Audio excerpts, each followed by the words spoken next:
ಎಲ್ಲರಿಗೂ ನಮಸ್ಕಾರ. Welcome back to my channel Sonu special. ಇವತ್ತು ಬೇಕ್ರಿಯಷ್ಟೇ ಚೆನ್ನಾಗಿ ಮನೆಯಲ್ಲೇ ಸ್ವೀಟ್ ಬನ್ಸ್ನ ಹೇಗೆ ಮಾಡೋದು ಅಂತೇಳಿ ತೋರಿಸ್ಕೊಡ್ತಾ ಇದ್ದೀನಿ. ತುಂಬಾ ಸುಲಭವಾಗಿ ಮಾಡ್ಬೋದು, ಹಾಗೆ ಕೂಡ ಫ್ರೆಶ್ ಆಗಿ ತಿನ್ಬೋದು. ಬನ್ನಿ ಹಾಗಾದರೆ ಹೇಗೆ ಮಾಡೋದು ಅಂತೇಳಿ ನೋಡ್ಕೊಳ್ಳೋಣ. ಇದಕ್ಕೆ ನಾವು ಒಂದು ಮಿಕ್ಸಿಂಗ್ ಬೌಲ್ ತಗೋಬೇಕು ಅಂದರೆ ಈ ರೀತಿ ಅಗಲವಾಗಿರ್ತಕ್ಕಂಥ ಒಂದು ಬೌಲನ್ನು ನಾವು ಸೆಲೆಕ್ಟ್ ಮಾಡ್ಕೊಳ್ಬೇಕಾಗುತ್ತೆ. ತಗೊಂಡಿರ್ತಕ್ಕಂಥ ಬೌಲ್ ಒಳಗಡೆ ನಾನು 1.5 ಕಪ್ ಮೈದಾ ಹಿಟ್ಟನ್ನು ಸೇರಿಸ್ಕೊಳ್ತಾ ಇದ್ದೀನಿ. ಹಾಗೆ ನಾನಿಲ್ಲಿ ಒಂದು 1/4 ಟೀ ಸ್ಪೂನ್ ಅಷ್ಟು ಉಪ್ಪು, ಜೊತೆಗೆ ಒಂದು 2.5 ಟೇಬಲ್ ಸ್ಪೂನ್ ಅಷ್ಟು ಸಕ್ಕರೆ ಸೇರಿಸ್ಕೊಳ್ತಾ ಇದ್ದೀನಿ. ತುಂಬ ಸ್ವೀಟ್ ಇಷ್ಟಪಡ್ತೀರಾ ಅಂದರೆ ಇನ್ನೂ 1 ಟೇಬಲ್ ಸ್ಪೂನ್ ಸೇರಿಸ್ಕೊಳ್ಬೋದು. ಹಾಗೆ ನಾನಿಲ್ಲಿ ಈಸ್ಟ್ 1 ಟೀ ಸ್ಪೂನ್ ಸೇರಿಸ್ಕೊಳ್ತಾ ಇದ್ದೀನಿ. ನಾನಿಲ್ಲಿ ತಗೊಂಡಿರ್ತಕ್ಕಂಥ ಈಸ್ಟ್ ಬಂದು ಇನ್ಸ್ಟಂಟ್ ಡ್ರೈ ಈಸ್ಟ್ ಅಂತ ಕೇಳಿದ್ರೆ ಕೊಡ್ತಾರೆ. ಎಲ್ಲ ಕಡೆ ಸೂಪರ್ ಮಾರ್ಕೆಟಲ್ಲಿ ನಿಮಗೆ ಈ ಈಸ್ಟ್ ಸಿಗುತ್ತೆ. ಈ ರೀತಿ ಇನ್ಸ್ಟಂಟ್ ಡ್ರೈ ಈಸ್ಟ್ ಸಿಗ್ತಾ ಇಲ್ಲ, ಇನ್ನೊಂದು ರೀತಿ ಬರುತ್ತೆ, ಅದು ಚಿಕ್ಕ ಚಿಕ್ಕ ಕಾಳು ರೀತಿ ಬಂದಿರುತ್ತೆ.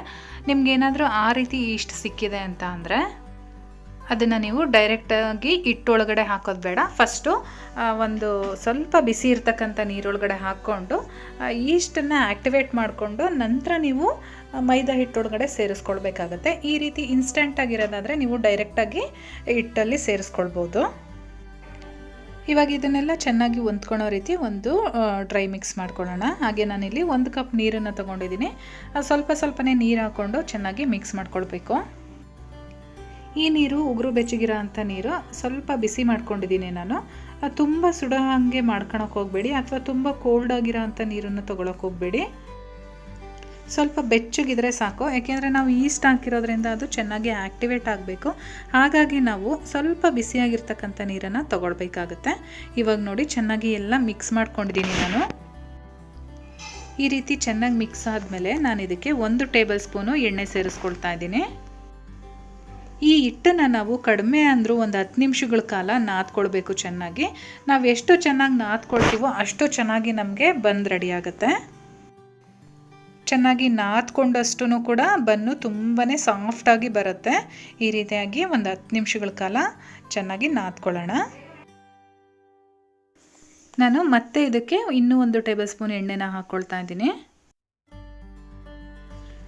ಕೈಗೆ ಅಂಟ್ತಾ ಇದೆ ಅಥವಾ ತೆಳುವಾಗಿದೆ ಅಂತ ಹೇಳ್ಬಿಟ್ಟು ನೀವು ಮತ್ತೆ ಇನ್ನೊಂದು ಸ್ವಲ್ಪ ಮೈದಾ ಹಿಟ್ಟನ್ನ ಸೇರಿಸ್ಕೊಳ್ಬೇಕು ಹೋಗಬೇಡಿ. ಇದರದ್ದು ಕನ್ಸಿಸ್ಟೆನ್ಸಿ ಬಂದು ಹೀಗೆ ಇರಬೇಕು.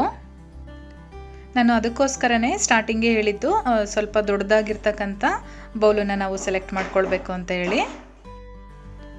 ಇವಾಗ ನಾನು ಸುಮಾರಾಗಿ ಒಂದು 10 ನಿಮಿಷಗಳಿಂದ ಚೆನ್ನಾಗಿ ನಾದ್ಕೊಂಡಿದ್ದೀನಿ. ನೀವು ನೋಡ್ತಾ ಇರ್ಬೋದು ಎಷ್ಟು ಸಾಫ್ಟ್ ಆಗಿದೆ ಹಿಟ್ಟು ಅಂತ ಹೇಳಿ. ಇವಾಗ ನಾದ್ಕೊಂಡಿರೋ ಅಂಥ ಹಿಟ್ಟನ್ನು ಕೈನಲ್ಲಿ ತಗೊಂಡು ರೌಂಡ್ ಶೇಪಲ್ಲಿ ಮಾಡ್ಕೊಳ್ಬೇಕು. ಯಾವ ರೀತಿ ಅಂದರೆ ನಾವು ಮುಂದ್ಗಡೆಯಿಂದ ಹಿಟ್ಟನ್ನು ತಗೊಂಡೋಗಿ ಹಿಂದ್ಗಡೆಗೆ ಅಟ್ಯಾಚ್ ಮಾಡಬೇಕು. ಈ ರೀತಿ ರೌಂಡ್ ಶೇಪಲ್ಲಿ ಮಾಡಿಕೊಂಡು ಒಂದು ಬೌಲಲ್ಲಿ ಹಾಕಿ ನಾವು ಇದನ್ನು ಇಡಬೇಕಾಗತ್ತೆ. ಇವಾಗ ರೆಡಿಯಾಗಿದೆ. ನಾನು ಇಲ್ಲೊಂದು ಮಿಕ್ಸಿಂಗ್ ಬೌಲ್ ತೊಗೊಂಡಿದ್ದೀನಿ. ಇದಕ್ಕೆ ನೀಟಾಗಿ ಎಣ್ಣೆನ ಅಪ್ಲೈ ಮಾಡ್ತಾ ಇದ್ದೀನಿ.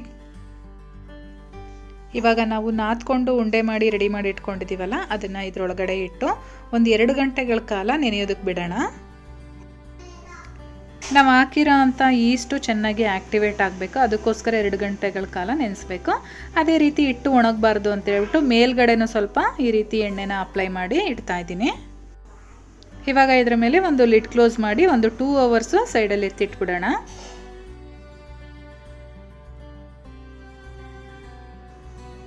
2 ಗಂಟೆಗಳಾದಮೇಲೆ ನಾನು ಲಿಡ್ ಓಪನ್ ಮಾಡ್ತಾ ಇದ್ದೀನಿ. ನೀವು ನೋಡ್ತಾ ಇರ್ಬೋದು ನಾನು ಇಡಬೇಕಾದ್ರೆ ಹಿಟ್ಟು ಎಷ್ಟಿತ್ತು, ಇವಾಗ ಎಷ್ಟಾಗಿದೆ ಅಂತ ಹೇಳಿ.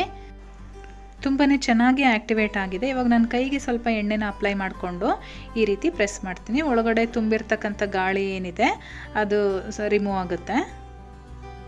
ಈ ರೀತಿ ಆ್ಯಕ್ಟಿವೇಟ್ ಆದ್ರೇ ಮಾತ್ರ ನಮಗೆ ಬನ್ಸ್ ಚೆನ್ನಾಗಿ ಬರೋದು.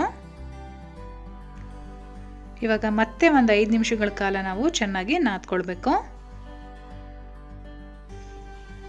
ಇವಾಗ ನಾನು ಸ್ಲ್ಯಾಬ್ ಮೇಲೇ ಸ್ವಲ್ಪ ಹಿಟ್ಟು ಹಾಕ್ಕೊಂಡು ಚೆನ್ನಾಗಿ ನಾದ್ಕೊಳ್ತೀನಿ.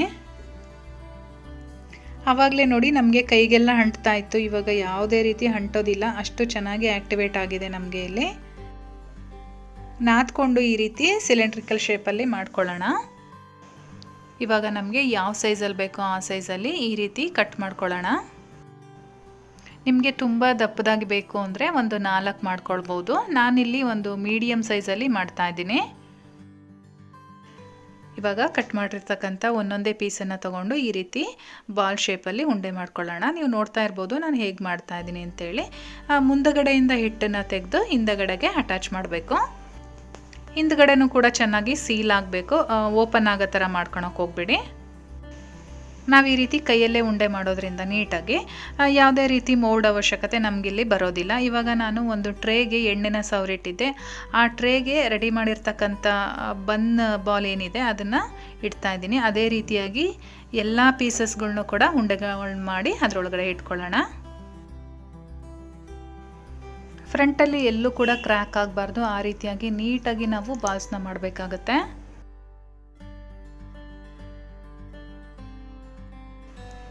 ಇವಾಗ ರೆಡಿ ಮಾಡಿರ್ತಕ್ಕಂಥ ಉಂಡೆ ಮೇಲೆ ನಾನು ಹಾಲನ್ನು ಈ ರೀತಿ ಬ್ರಷ್ ಮಾಡ್ತಾ ಇದ್ದೀನಿ.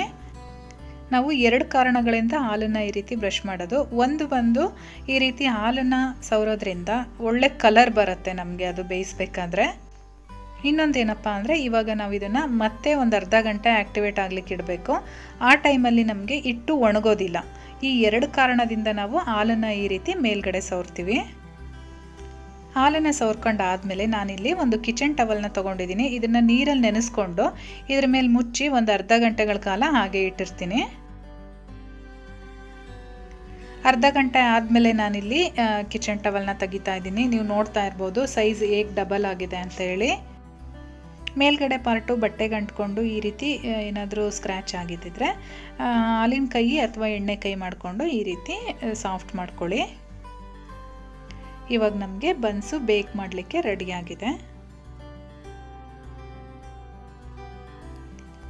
ನಾನಿಲ್ಲಿ ಓವನ್ನ 180 ಡಿಗ್ರಿಲಿ 5 ನಿಮಿಷ ಹೀಟ್ ಮಾಡ್ಕೊಳ್ತಾ ಇದ್ದೀನಿ. 5 ನಿಮಿಷ ಹೀಟ್ ಆದಮೇಲೆ ನಾವು ರೆಡಿ ಮಾಡಿರ್ತಕ್ಕಂಥ ಬನ್ಸ್ನ ಇದರೊಳಗಡೆ ಇಟ್ಟು ಅದೇ 180 ಡಿಗ್ರಿನಲ್ಲಿ ಒಂದು 23 ನಿಮಿಷಗಳ ಕಾಲ ಬೇಯಿಸ್ಕೊಳ್ತೀನಿ, ಬೇಕ್ ಮಾಡ್ಕೊಳ್ತೀನಿ.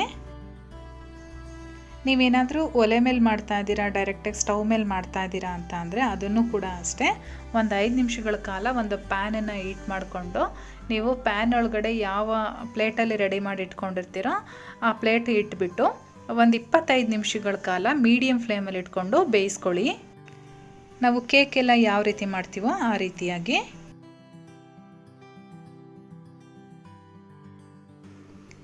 ಇಪ್ಪತ್ತ್ಮೂರು ನಿಮಿಷ ಆದಮೇಲೆ ನಾನಿಲ್ಲಿ ಓವನ್ನ ಓಪನ್ ಮಾಡ್ತಾ ಇದ್ದೀನಿ. ನೀವು ನೋಡ್ತಾ ಇರ್ಬೋದು ಎಷ್ಟು ಚೆನ್ನಾಗಿ ಬಂದಿದೆ, ಕಲರ್ ಎಷ್ಟು ಚೆನ್ನಾಗಿ ಕಾಣಿಸ್ತಾ ಇದೆ ಅಂತ ಹೇಳಿ. ಇವಾಗ ನಾವು ಇಟ್ಕೊಂಡಿರ್ತಕ್ಕಂಥ ಸ್ಟ್ಯಾಂಡನ್ನು ಹೊರಗಡೆ ತೆಗೆಯೋಣ.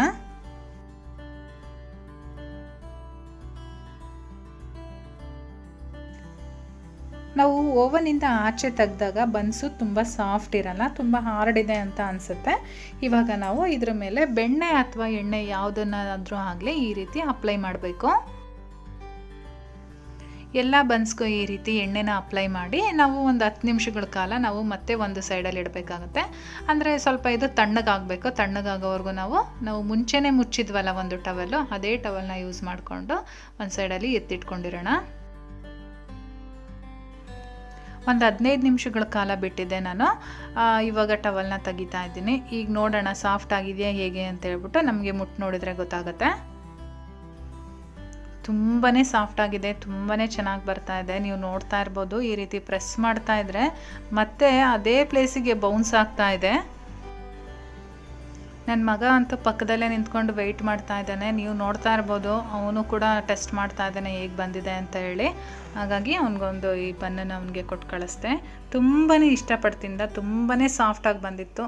ಹೇಳಬೇಕು ಅಂದರೆ ಸಖತ್ತಾಗಿತ್ತು.